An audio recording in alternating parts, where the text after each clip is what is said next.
If you're a podcast host, listen up, this one's for you. My name is Allie Jackson. I'm the host of Finding Mr. Height, a dating and relationship podcast that I've been doing for 4 years now, sharing my positive and practical approach to dating that's built on my own life experience. And I wanted to share another experience that I've had, my secret behind monetizing my show. It's called Red Circle, and I was just telling my colleague about how much I love their platform. With Red Circle, not only am I getting a seamless hosting experience, but I also love the support I receive in ad sales. It's not just typical ad sales either. It's targeted opportunities based on my show and my life. And the platform is super simple. You just set your preferences and Red Circle matches you with sponsors that align with your show. You can vet every opportunity and their platform gives you great analytics. More recently too, my Red Circle team has brought me opportunities outside of my podcast on social media to really augment the podcast partnerships, bring them full circle. I just can't recommend them enough. If you want to give it a try, go to redcircle.com to get your free trial. That's redcircle.com for a free trial.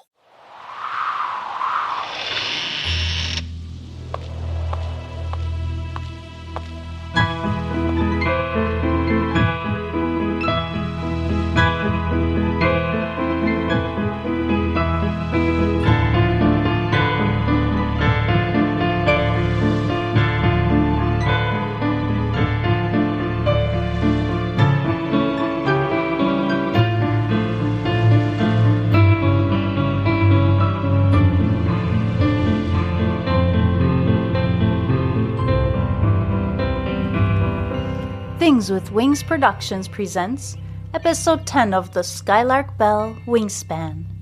I'm your host, Melissa Oliveri. In our previous episode, Magpie and Lucas explored the local Lark Festival, where Magpie draws a parallel between the carrousel and the ouroboros. In today's episode, we read Chapter 10, Night Magic, in which Magpie, Lucas, Manon, and Alfred enjoy a dinner on the patio. A perfect evening if not for an unsettling vision that comes to Magpie. Now it's time to get settled in, grab a blanket, a warm drink, and let's get started.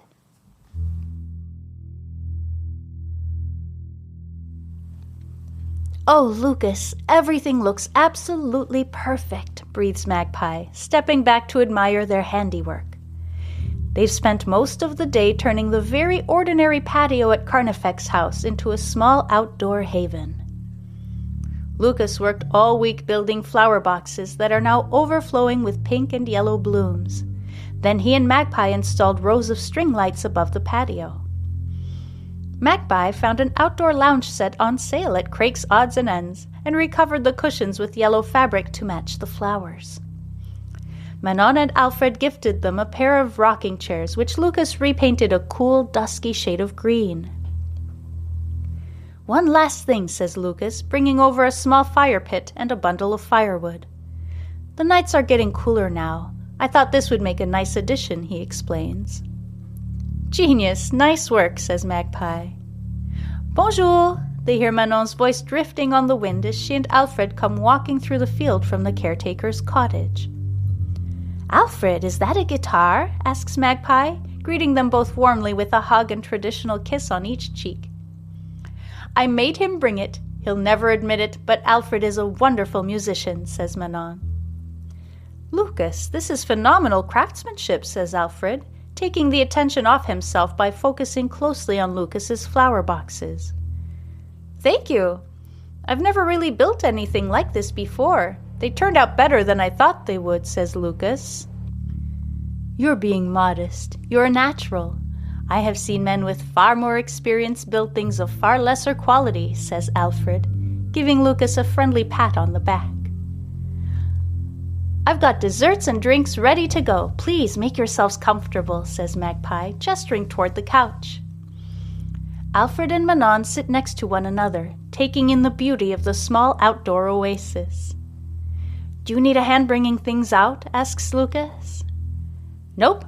I've got it all on a tray ready to go. I'll be right back, says Magpie, walking toward the back door. She lets herself into the kitchen and grabs a few napkins printed with pink and yellow flowers, tucking one under each plate before grabbing both handles of the rustic wooden tray. Out of nowhere, the sound of chatter rises from behind the closed door leading to the dining room. Carefully putting the tray back on the counter, Magpie tiptoes to the door, but stops short of opening it, her shaking hand hovering above the doorknob. She can hear animated voices on the other side coming in bursts. "I told her not to go into the woods," says a woman. "Spells and fairies and magic, it's all hogwash," a man's voice cuts in. "People don't just vanish," says another man, his voice raised. Who are these people? How did they get in? And what are they talking about? Magpie swallows the lump in her throat and slowly turns the knob. She pushes the door open, carefully swinging it as wide as it will go, only to find herself staring into an empty room. Blinking, she takes a tentative step into the dining room. She can smell the acrid scent of a candle, as if someone has just blown it out before leaving the room. But there's no candle in sight. "You sure you don't need help?" comes Lucas's voice from the back door.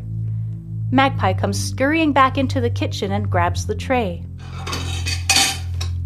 "Sorry, I got distracted," says Magpie, walking through the door which Lucas is holding open for her. Manon and Alfred ooh and ah, she hands them each a plate adorned with small cakes and pastries. They sit for a couple of hours as the sun goes down, chatting about the Sarcel's time at Carnifex house, their son Julian, and about Magpie and Lucas's years in pocket. "Perhaps I should get the fire started. It's getting a little chilly," suggests Lucas. Everyone nods in agreement. Magpie gets blankets from a storage box near the back door and hands them out as Lucas gets the fire going. Before long, they're sitting by the cozy orange glow of the flames as the string lights offer a comforting light from above. "Alfred, would you play us a few songs? We'd love to hear some music," asks Magpie. Alfred reluctantly agrees and takes his guitar out of the case. He proceeds to entertain them with a string of classic French songs by Charles Aznavour, Jacques Brel, Serge Gainsbourg, and others that Magpie and Lucas aren't familiar with. His sweet voice echoing across the fields, Manon joining him for her favorite parts. Magpie and Lucas clap as the final notes disappear into the night sky. "Do you know anything about the history of Carnifex house, or the family?" asks Lucas, settling back into his rocking chair after bringing the empty plates and glasses back into the house. Manon and Alfred look at one another. Magpie watches, unable to read what is going on between them. "This is a land full of legends and stories," begins Alfred. What he means is, there are so many rumors and the like. It is very hard to know what is truly a historical fact and what is just an old wives' tale, interjects Manon. "Well, what are some of the stories that people tell?" asks Magpie, leaning forward, her curiosity piqued. Alfred and Manon exchange another look, and Manon heaves a sigh. "Centuries ago, these lands are said to have been inhabited by druids. They were philosophers, teachers. Some even say they were magicians, whose existence was very intricately woven with nature. They revered the trees, especially oak, which they said contained supernatural properties. They valued education and worshipped the sun, the earth, the air, the sea. They were very in tune with their surroundings and truly loved this land. Some say they could control certain forces, light, distance, time, water, wind. Others suggest they were shapeshifters, able to turn themselves into animals or even trees and rocks," interjects Alfred. "And there are tales of a very powerful Bandri, a female druid named Dialange. To this day, people claim to see her, sometimes racing through the fields, peeking out from the woods, or standing by the cliffside." "Fascinating," says Lucas, his eyes fixed on the couple as the flickering light from the fire dances across their faces. Of course, these stories have been told and retold through centuries.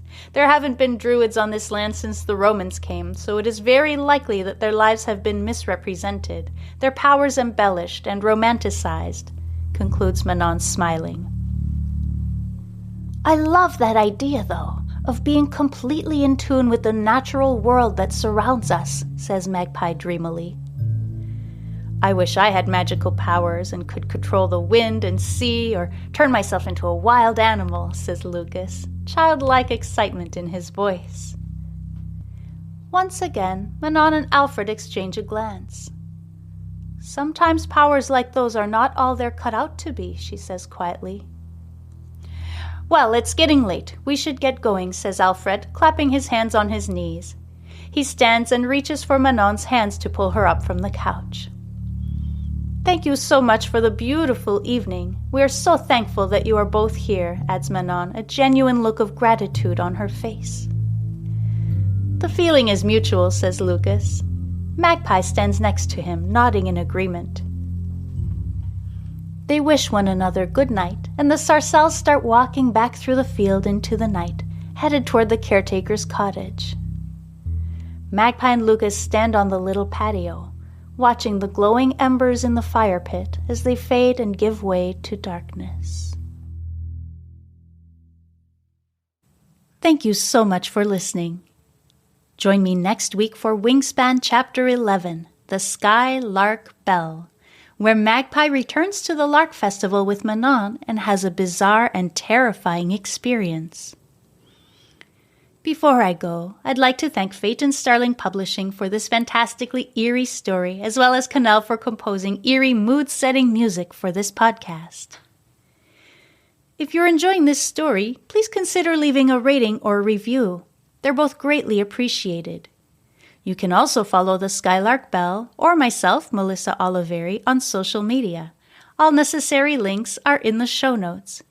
It's very helpful to spread the word so more people can enjoy the story too. If you'd like to support my work financially, you can make a donation through my podcast provider, or you can subscribe to my Patreon. Then you'll get early access to episodes, as well as MP3 downloads of all the music, and some artwork, other writing, recipes, and more. Just check the show notes for all the links. Thank you.